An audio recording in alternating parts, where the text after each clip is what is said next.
Welcome, ladies and gentlemen, to a journey into the depths of human darkness. In this channel, we will explore some of the most chilling and haunting crime stories that have shaken the world. In the late 1970s, serial killer Richard Chase murdered at least 6 people in Sacramento, California, and drank the blood of his victims. Even from a very young age, Chase lived his life under a series of powerful delusions that had fatal consequences. He showed signs of mental illness at a young age, but his father, a strict and sometimes physically abusive parent, did little to get him help. Chase was disturbed and unhappy as a child, and his symptoms grew worse in adolescence.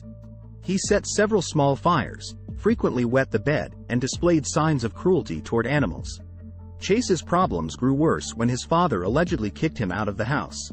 Without supervision, Chase turned to alcohol and drugs, which quickly turned into substance abuse. Psychotropic drugs exacerbated the symptoms of his illness.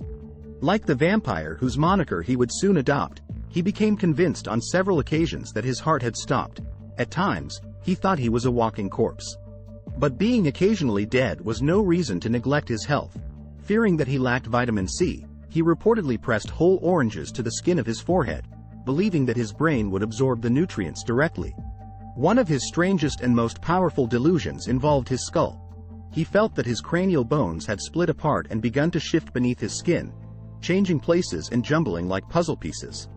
He shaved his head in an effort to monitor their movements.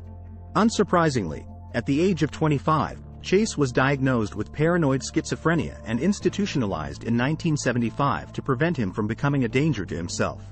His fascination with blood earned him the nickname Dracula among the psychiatric hospital's assistants, who witnessed him kill and attempt to drink the blood of several birds in an effort to stave off the effects of poison that was, he imagined, slowly turning his own blood to powder. It was his attempt to inject himself with rabbit's blood, which made him violently ill, that had resulted in his institutionalization. In spite of several similar incidents, the staff believed that they had rehabilitated Chase, and he was released to live with his mother. It was a fatal decision, as Chase's condition wasn't improving, he was growing worse. Richard Chase, the vampire killer, was ruled by his delusions, and a number of institutions failed to get him the help he needed. Though Richard Chase had been released into his mother's care, there was nothing legally binding that forced him to stay with her. Not long after his release from the psychiatric hospital, he moved out, later saying he thought his mother was poisoning him. He moved into an apartment he shared with a group of young men he called friends.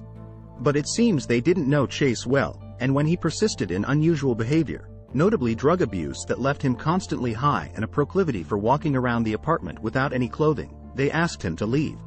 Richard Chase, however, refused, and it seemed the path of least resistance to his sometime roommates to abandon the apartment and find other lodgings. Chase was once again living on his own, a circumstance that almost always exacerbated the symptoms of his condition. His fascination with blood resurfaced, and he began capturing and killing small animals. He would eat them raw or blend their organs with soda and drink the mixture. In August of 1977, Nevada police found him late one night in the Lake Tahoe area, covered in blood and carrying a bucket with a liver in the back of his pickup. Since they determined the blood and organ belonged to a cow, not a human, they let Chase go. Yet again, Richard Chase slipped through the cracks in systems that could have helped him and protected others. As it was, alone, with no one to watch him or rein him in, he fell more deeply under the power of his delusions, until finally they prompted him to do the unthinkable. A bloody footprint Chase left behind at the scene of his second murder. On December 29, 1977, Richard Chase was frustrated and lonely. His mother hadn't allowed him to come home for Christmas, he would later recall, and he was mad. Ambrose Griffin, a 51-year-old man who was helping his wife bring in groceries, became his first victim. While driving by their street, Chase pulled out a .22 caliber pistol and shot him in the chest. It was the beginning of an obsession. On January 23, 1978, Chase entered the home of Teresa Wallin, who was pregnant, through her unlocked front door. He felt, he would say during interrogation, that an unlocked door was a kind of invitation to him, a justification for what happened next. From that time on, all his victims were people who had left their door unlocked. Richard Chase shot Teresa Wallin 3 times using the same gun he used to shoot Griffin. Chase proceeded to stab her with a butcher knife before cutting out her organs and drinking her blood. He reportedly used a yogurt container as a cup. Chase's final murders were the most gruesome of all. On January 27, 1978, just 4 days after Wallen's murder, Chase found Evelyn Marath's door unlocked. Inside were her 6-year-old son Jason Marath, her 22-month-old nephew David Ferreira, and a friend named Dan Meredith. In addition to cannibalism, Richard Chase was also known to engage in necrophilia with his victims' corpses. Meredith was murdered in the hallway, dead by a gunshot wound to the head. Chase subsequently stole his car keys. Evelyn and Jason were found in Evelyn's bedroom. The little boy had been shot twice in the head. Evelyn was partially cannibalized. Her stomach was cut open and she had multiple organs missing. There was also a failed attempt to remove one of her eyes, and her corpse had been sodomized. The baby, David Ferreira, whom Evelyn Marath had been babysitting, was missing from the scene of the crime. The child's decapitated corpse was found months later behind a church.